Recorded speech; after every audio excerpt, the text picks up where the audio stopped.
Assalamualaikum warahmatullahi wabarakatuh. Selamat datang dan selamat bergabung di kelas tutorial online mata kuliah pengantar ekonomi mikro.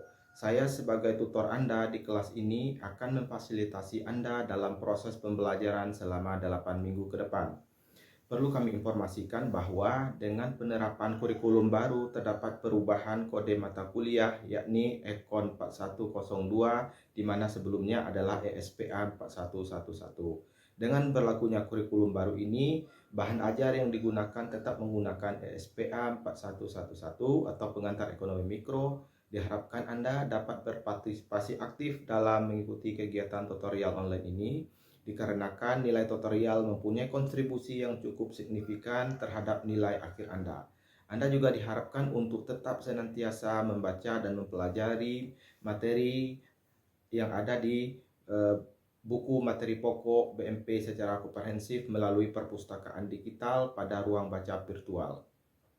Secara umum, mata kuliah pengantar ekonomi mikro membahas konsep dasar dan aktivitas ekonomi, penentuan harga, teori perilaku konsumen, teori produksi, penentuan harga faktor produksi, struktur pasar, aplikasi keseimbangan pasar, dan aplikasi mikroekonomi energi dan daya listrik.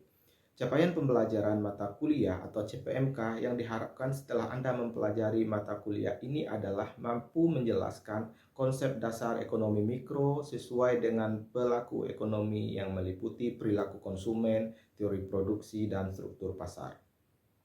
Aktivitas yang diharapkan dalam kegiatan tuton ini adalah sebagai berikut. Yang pertama, mengisi kehadiran tiap minggu. Yang kedua, membaca modul dan materi inisiasi serta materi pengayaan lainnya. Yang ketiga, aktif dalam forum diskusi dengan menjawab pertanyaan atau memberi komentar.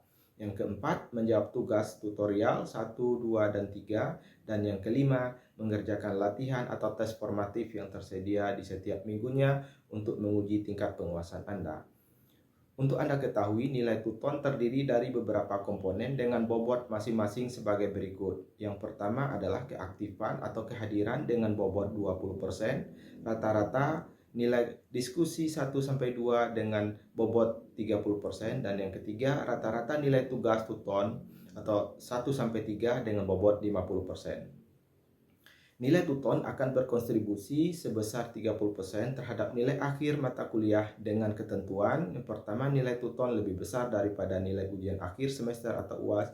Dan yang kedua, mampu menjawab soal UAS mata kuliah minimal 30%, mengisi kehadiran, mengikuti forum diskusi, dan menjawab tugas tutorial dapat diakses dalam jangka waktu 1 minggu terhitung sejak hari pertama sesi tersebut dapat diakses. Selamat mengikuti tutorial online ini, selamat belajar dan sukses buat Anda semua. Wassalamualaikum warahmatullahi wabarakatuh.